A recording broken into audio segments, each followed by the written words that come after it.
आज हम लोग करेंगे स्ट्रक्चर जिसमें हम पढ़ेंगे सो एज के बारे में और सो दैट के बारे में। सो एज और सो दैट का मतलब होता है ताकि। एग्जाम्पल, वह शांत स्वर में बोली ताकि ताकि वह जग न जाए। ठीक है। एज का मतलब है यहाँ पर जैसे। जैसे उनका जाना सदमे जैसा था। ठीक है, सदमे की तरह था। नेक्स्ट है एज और सो एज। ये दोनों कंपैरिजन के लिए यूज करते हैं। जैसे कि तुम उतनी लंबी हो जितनी लंबी मैं।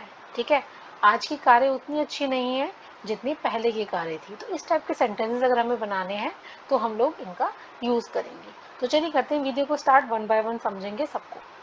सबसे पहले हम देखते हैं सो एज और सो दैट को। ठीक है, ताकि इसे कंजंक्शन बोलते हैं। ठीक है, क्योंकि ये दो सेंटेंसेस को आपस में कनेक्ट करता है। ठीक है, यहाँ पर देखिए सो एज, यहाँ पर देखिए सो एज, यहाँ पर देखिए सो दैट। ठीक है, देखिए दे रिसाइकल एम्प्टी कैन। एम्प्टी मतलब होता है खाली। ठीक है, और रिसाइकल का मतलब होता है पुनर्चक्रण, यानी कि किसी चीज को तोड़ मरोड़ के या किसी चीज को हम जब दूसरे फॉर्म में यूज कर सकते हैं। जैसे कि पेपर को हम रिसाइकल करते हैं तो वो गत्ता बन जाता है। ठीक है, तो इसी टाइप से दे रिसाइकल एम्प्टी कैंस, यानी कि जो कैंस होती हैं जो मेटल की होती हैं उनको वो क्या करते हैं, रिसाइकल करते हैं खाली कैनों को, ताकि ताकि उसको यूज कर सके वो एज अ मेटल। यानी कि मेटल की तरह उसको, मेटल को अगर यूज करना है तो वो क्या करते हैं, वो एम्प्टी कैंस को रिसाइकल करते हैं, यानी कि उनको डीफॉर्म करके उनको पिघला कर या जैसे भी फिर उसको मेटल की तरह यूज करते हैं। नेक्स्ट देखिए, she spoke in a quite voice, यानी कि वह बहुत शांत स्वर में। क्वाइट मतलब है यहाँ पर शांत और स्वर मतलब आवाज। ठीक है, तो वह बोली बड़े ही शांत स्वर में, ताकि सो दैट या so as not to wake him, यानी कि ताकि वह जग ना जाए। नेक्स्ट देखिए, I stepped aside. Stepped aside का मतलब होता है, यहाँ पर ये इसकी हिंदी नहीं है, सेंटेंस की गलती से हो गई। ठीक है, स्टेप्ड असाइड का मतलब होता है साइड में हट जाना। ठीक है, एक तरीके से एक तरफ हट जाना, एक तरफ हट जाना, इसे बोलते हैं ना साइड हट जाना। ठीक है, तो आई स्टेप्ड असाइड यानी कि मैं एक तरफ हो गया, ताकि शी माइट कम इन, ताकि वह क्या कर सके, अंदर आ सके। यहाँ पर है अंदर आ सके, यानी कि मैं एक तरफ हो गया ताकि वह अंदर आ सके। तो यहाँ पर हम सो एज और सो दैट को एक तरीके से यूज कर रहे हैं ताकि के सेंस में। ठीक है, यू शुड वर्क हार्ड। एक और सेंटेंस कर लेते हैं, you should work hard so that या so as to get success. ठीक है, तो यहाँ पर इसको ऐसे भी बना सकते हैं और यहाँ पर आप सेंटेंस को इसके बाद पूरा भी लिख सकते हैं, so that you get success. तो यहाँ पर है तुम्हें हार्ड वर्क करना चाहिए ताकि तुम्हें क्या मिले, एक सक्सेस मिले, सफलता मिले। चलिए नेक्स्ट पर मूव करते हैं। नेक्स्ट है एज। एज का मतलब यहाँ पर है जैसे। यूज अ बुक, यानी कि किताब का यूज करो कैसे, जैसे अ बी डज फ्लावर्स, यानी कि जैसे एक मधुमक्खी, जो मक्खी होती है वो फूलों का उपयोग करती है, शहद बनाती है उससे, और उस शहद को हम यूज करते हैं। मतलब कितनी यूजफुल चीज वो फूलों से निकाल लेती है। ऐसे ही किताबों को हमें यूज करना चाहिए। शी लुक्ड माई हाउस, उसने मेरे घर को ऐसे देखा, कैसे देखा, जैसे।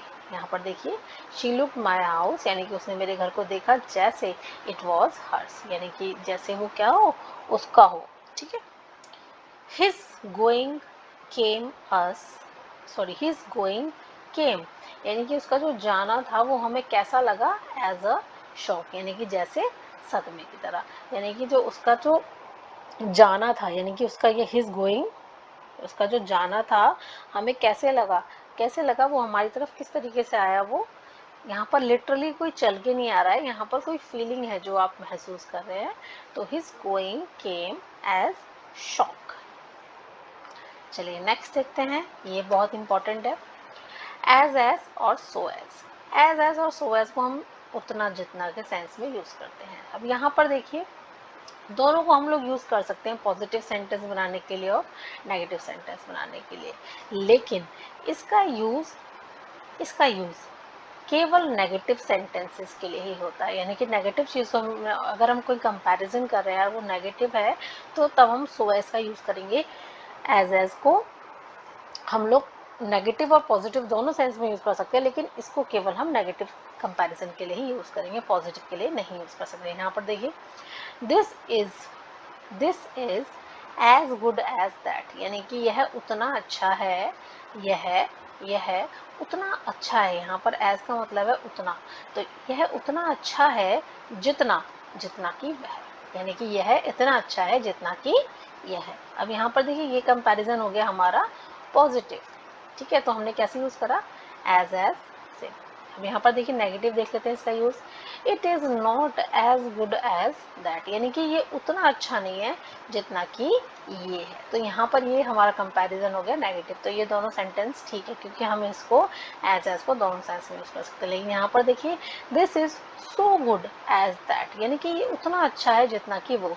लेकिन यहाँ पर सेंटेंस क्या है, ये है पॉजिटिव सेंटेंस, और पॉजिटिव सेंटेंस के अंदर सो एज का यूज नहीं करते, ठीक है, इसको ऐसे यूज करेंगे, it is not so good as that, यह उतना अच्छा नहीं है, उतना अच्छा नहीं है जितना कि वो, ठीक है। तो ये सेंटेंस ठीक है। यहाँ पर और देखिए, अच्छा ये जो एग्जांपल्स है ये हम देख रहे हैं एडजेक्टिव्स के।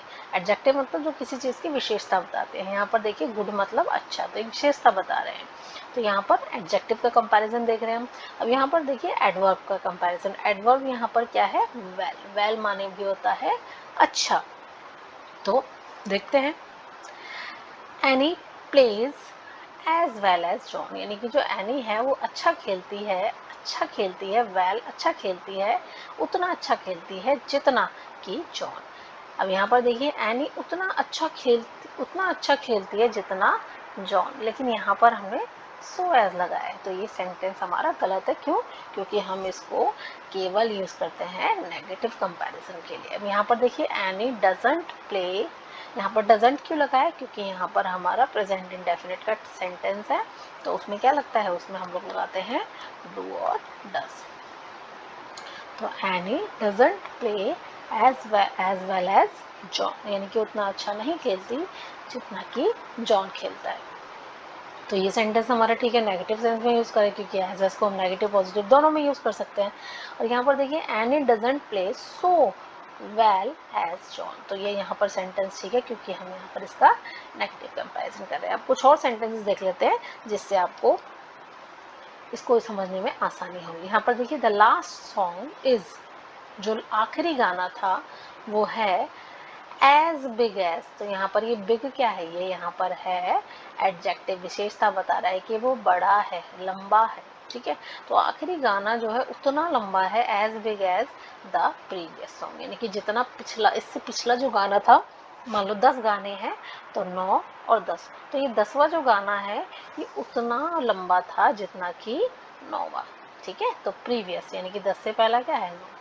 अब यहाँ पर देखिए the last song is not as big as previous song, तो यहाँ पर ये हमने पॉजिटिव कंपैरिजन करा और यहाँ पर हम नेगेटिव कंपैरिजन कर रहे हैं कि जो लास्ट सॉन्ग है उतना बड़ा नहीं है, उतना लंबा नहीं है जितना कि उससे पहले वाला था। यहाँ पर देखिए the last song is not so big as the previous song, तो यहाँ पर कंपैरिजन हम कैसे करें, नेगेटिव कंपैरिजन। और सो और एज हम किस लिए यूज करते हैं, नेगेटिव कंपैरिजन के लिए, तो ये सेंटेंस भी हमारा ठीक है। अब देखिए यहाँ पर I am as tall as she, यानी कि मैं उतना लंबी हूँ जितना कि वह, ठीक है। लेकिन उतनी क्या नहीं हूँ, उतनी लंबी नहीं हूँ जितना कि वो लड़का है। अब यहाँ का पर मैं कंपैरिजन कर रही हूँ किसी लड़की के साथ, ठीक है, किसी लड़की के साथ, और यहाँ पर मैं कंपैरिजन कर रही हूँ किसी लड़के के साथ। थोड़ी ड्राइंग अच्छी नहीं है मेरी, तो ये ऐसी है। तो but not so tall as ही। अब यहाँ पर सपोज नाम ले लेते हैं हम, यहाँ पर हमने ले लिया नाम, यहाँ पर हमने ले लिया रीता और यहाँ पर हमने ले लिया रवि। तो I am as tall as Rita, मैं उतनी लंबी हूँ जितनी Rita, but not so tall as Ravi, लेकिन उतनी लंबी नहीं हो भाई जितना कि रवि है। नेक्स्ट देखिए, the cars today are not so fast, यानी कि जो आज की कार है, ठीक है, जो आज की कार है वो क्या है, उतनी तेज नहीं है, उतनी तेज नहीं है एज दे वंस वर, यानी कि जितनी वो पहले हुआ करती थी। यहाँ पर वंस का मतलब है जो पहले हुआ करती थी, ठीक है। थी यहाँ पर पास्ट के लिए हम लोगों ने वर यूज किया है, होने के लिए। तो the cars the cars today are not so fast, यानी कि कार जो है, जो कार्स है वो आज उतनी तेज नहीं है जितनी कि पहले हुआ करती थी। तो आई होप मेरी वीडियो से आपको कंफ्यूजन दूर हो गई होगी कि कैसे इनको यूज करते हैं। तो if you like my video please subscribe my channel and like my video and keep watching my channel. Thank you so much. Bye bye.